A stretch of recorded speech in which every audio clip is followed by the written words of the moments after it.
बिस्मिल्लाहिर्रहमानिर्रहीम। शुरू करता हूँ अल्लाह के पाक नाम से जो बहुत बड़ा मेहरबान नहायत रहने वाला है। दोस्तों, बहनों, भाइयों, बुजुर्गों, अस्सलाम वालेकुम। आज की ये इस्लामी मालूमाती वीडियो रोजे में से मुतल्लक इस्लामी शरई अहकाम की मुकम्मल जायजा पेश करते हैं। हम मुसलमानों की जिंदगी में इस अमल की अहमियत को उजागर करते हैं।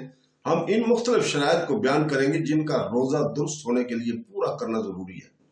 इन लोगों के लिए मुस्तस्नात जो रोजा नहीं रख सकते और इससे अबादत से वाबस्ता रूहानी फ़वाइद, इसलिए इस वीडियो को आखिर तक हमारे साथ रहें ताकि इस्लाम में रोजे की रहनुमाई करने वाले क़वानीन के बारे में आपके इल्म और तारीफ में इजाफा हो।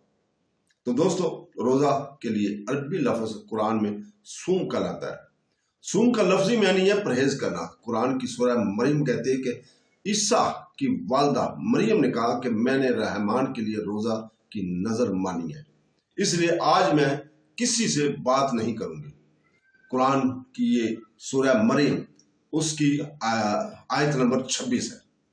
तो दोस्तों, शरीयत के मुताबिक सूम का मतलब रोजे की हालत में इन तमाम चीजों से परहेज करना जो तुलूए फजर से गुरूब आफ्ताब तक है और रोजे की नीयत से ऐसा करना है। तो दोस्तों, सूरह बकरा की आयत नंबर 183 में अल्लाह ताला कुरान पाक में फरमाता है कि ऐ ईमान वालों, तुम पर रोजे फर्ज किए गए जिस तरह तुमसे पहले लोगों पर फर्ज किए गए थे ताकि तुम तकवा सीखो। तो दोस्तों, तकवा कुरान की एक बहुत अहम रूहानी और इखलाकी इस्तिलाह है। ये तमाम इस्लामी रूहानियत और इखलाकियात का मजमूआ है। ये एक मोमिन की जिंदगी में एक खूबी है जो इस हर वक्त खुदा से आगाह रखती है। जो शख्स तकवा रखता है वो खुदा की खातिर नेकी करना और बुराई से बचना पसंद करता है। तकवा रास्तबाजी और खुदा का शौर है। तकवा के लिए सब्र और इस्तकामत की जरूरत होती है। रोजा सब्र सिखाता है और सब्र से इंसान तकवा के अल्लाह मकाम पर जा पहुंचता है। तो दोस्तों, रसूल पाक सल्लल्लाहु अलैहि वसल्लम ने फरमाया कि रोजा ढाल है, ये इंसान को गुनाह और नफसियाती ख्वाहिशात से बचाता है। जब यीशु मसीह के हवारियों ने इससे पूछा कि बदरूहों को कैसे दूर किया जाए तो इसने कहा कि लेकिन ये कसम नमाज और रोजा के अलावा कभी नहीं निकलती। तो दोस्तों, इमाम गजाली के मुताबिक रोजा इंसान में सदिया ख्वाहिश से आज़ादी के इलाही मेयार की झलक पैदा करता है। इमाम इब्ने क़य्यम ने रोजा को इंसानी रूह की ख्वाहिशात के चंगुल से आज़ाद करने का जरिया समझा।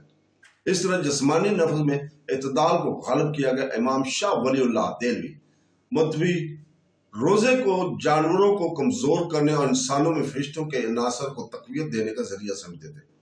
मौलाना मदूदी ने इस बात पर जोर दिया कि हर साल पूरे महीने के रोजे फर्दन फर्दन और पूरी उम्मत मुसलमान को तकवा और ज़ब्त नफ्स की तरबियत देते हैं। तो दोस्तों, हिजरत के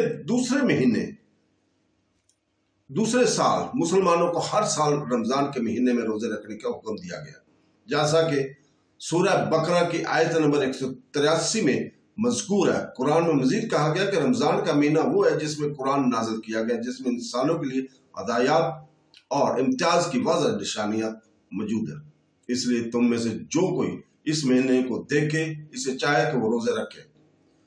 दोस्तों, पैगंबर इस्लाम सल्लल्लाहु अलैहि वसल्लम ने हदीस की किताबों में बयान करता अपने मुतअद्दिद बयानात में इसकी मजीद वज़ाहत की है। इमाम बुखारी और इमाम मुस्लिम ने इब्ने उमर रज़ियल्लाहु ताला से रिवायत किया कि रसूल पाक सल्लल्लाहु अलैहि वसल्लम फरमाया, इस्लाम की बुनियाद 5 स्तूनों पर है। इस बात की गवाही देना कि अल्लाह के सिवा कोई महमूद नहीं और मोहम्मद सल्लल्लाहु अलैहि वसल्लम अल्लाह के रसूल है। नमाज पढ़ना, ज़कात देना, बैतुल्लाह की ज़ियारत करना और माह रमजान के रोजे रखना। रमजान मुबारक के रोजे के असूल पर पूरी मुस्लिम दुनिया मुत्तफ़िक़ और इस शख्स पर फर्ज समझती है जो जिस्मानी तौर पर इस्तात रखता हो। पूरी दुनिया के मुसलमान रमजान का बेसब्री से इंतजार करते हैं क्योंकि ये अंदरूनी सुकून और फलाह व बहबूद का वक़्त है। माह रमजान के रोजे हर बालग मुसलमान मर्द या औरत जो बलगत को पहुंच चुका है, आकल हो, जो बीमार हो, सफर में ना हो, फर्ज है। बीमारी एक आर्जी बीमारी हो सकती है जिससे एक शख्स जल्द ठीक होने की उम्मीद रखता है। ऐसे शख्स को अपनी बीमारी के दिनों में रोज़ा नहीं रखना चाहिए, लेकिन रमज़ान के बाद के रोज़े रखने चाहिए ताकि इन अयाम को पूरा किया जा सके। वो लोग जो लाइलाज बीमारी में मुब्तला है और इन्हें बेहतर सेहत की उम्मीद नहीं है, इनकी भी रोज़ा ना रखने की इजाज़त है, लेकिन इन्हें फदिया अदा करना होगा, जो कि हर रोज़ के एक दिन का खाना किसी ज़रूरतमंद को दे दी जाए। एक दिन के खाने की बजाय इसके बराबर रकम ही किसी ज़रूरतमंद को दे सकते हैं। हैज़ और बाद अज वलादत खून आने वाली औरतों को रोज़ा रखने की इजाज़त नहीं है, लेकिन इन्हें रमज़ान के बाद रोज़े की कज़ा करनी चाहिए। अगर हामला औरतें और बच्चे को दूध पिलाने वाली माएँ भी अपने रोज़े को बाद के वक्त तक मुलतवी कर सकती हैं, जब वो ऐसा कर सके। शरीयत के मुताबिक सफ़र कोई भी ऐसा सफ़र है जो आपको आपके शहर से दूर ले जाए।